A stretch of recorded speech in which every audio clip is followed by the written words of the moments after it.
भारत के विकास पुरुष पंडित नारायण दत्त तिवारी तिवारी कांग्रेस पार्टी का जो निर्माण उन्होंने किया था, उस पार्टी को भारत निर्वाचन आयोग में अब राष्ट्रीय नारायणवादी विकास पार्टी का रूप दे दिया गया है। पूरे भारत में हमने जन जागरण अभियान के तहत पूरे देश के नारायणवादियों को राष्ट्रीय नारायणवादी विकास पार्टी में जोड़ने का काम किया है।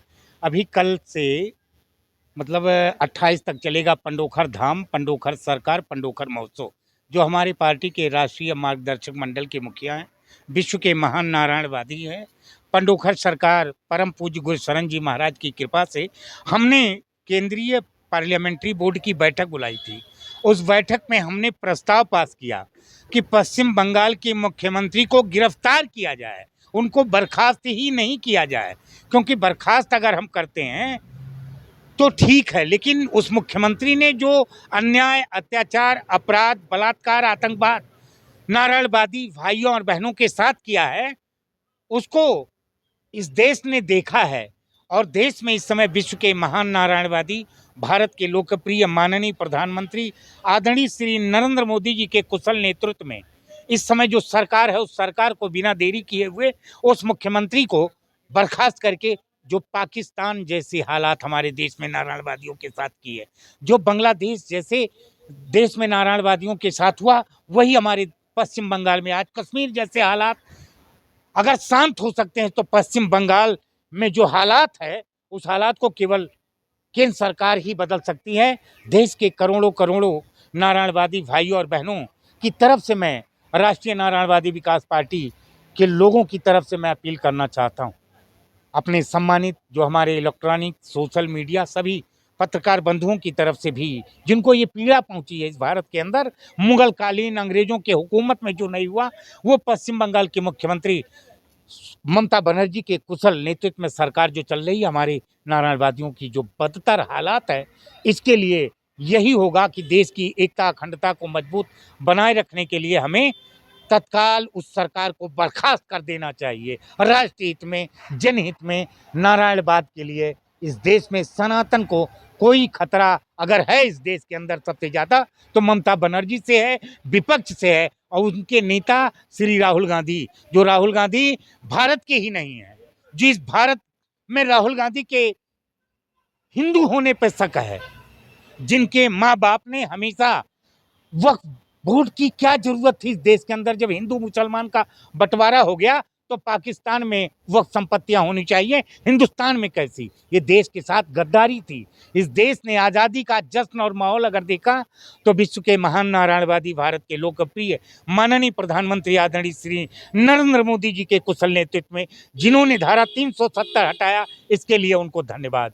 जिसने इस देश के अंदर वक्फ संशोधन बिल ला करके देश की मजबूती का रास्ता, और उसे हिंदुओं का नहीं, देश के गरीब मुसलमानों का भला होने वाला है, उस भलाई में अगर इस सरकार ने काम किया तो देश उनके साथ है। लेकिन देश के गद्दार और मक्कार नेता इस देश के अंदर धर्म और जाति के नाम पर इस देश की एकता अखंडता को तहस नहस करना चाहते हैं, सामाजिक हिंसा फैला देना चाहते हैं। ऐसे देशद्रोहियों को भारत में रहने का भी अधिकार नहीं, जो हमारे भारत की एकता अखंडता के लिए खतरा पैदा हो।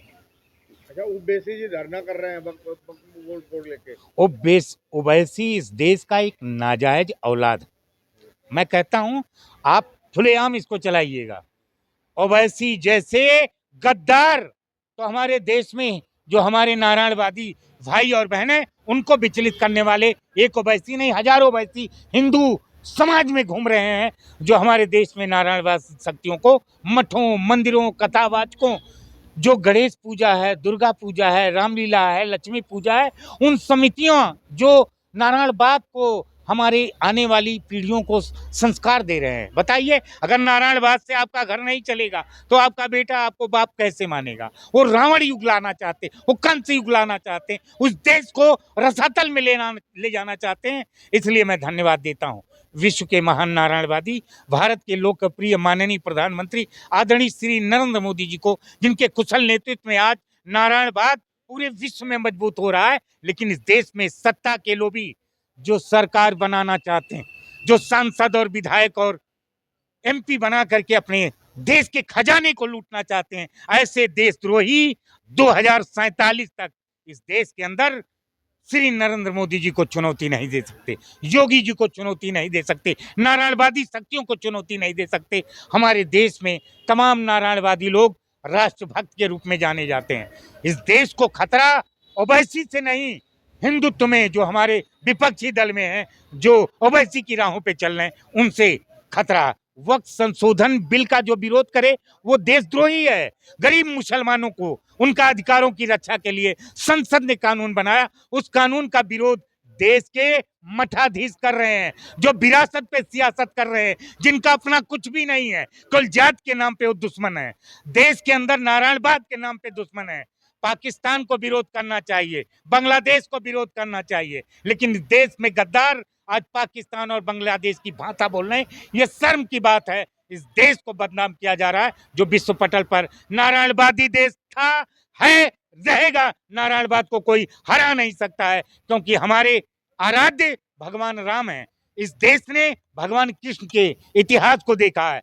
हमारे प्रधानमंत्री जी नारायण के रूप में हैं, हमारे प्रधानमंत्री जी राम के रूप में, हमारे प्रधानमंत्री जी कृष्ण के रूप में हैं, जो इस देश को मजबूत नेतृत्व उनका पूरे विश्व में हमें ताकतवर, हमारे देश की शान सम्मान स्वाभिमान नारायणवाद के हैं। इसी के साथ आप सभी को बहुत बहुत धन्यवाद। जो पश्चिम बंगाल के मुख्यमंत्री को बर्खास्तगी की न मांग करे, वो इस देश का नागरिक हो ही नहीं सकता है।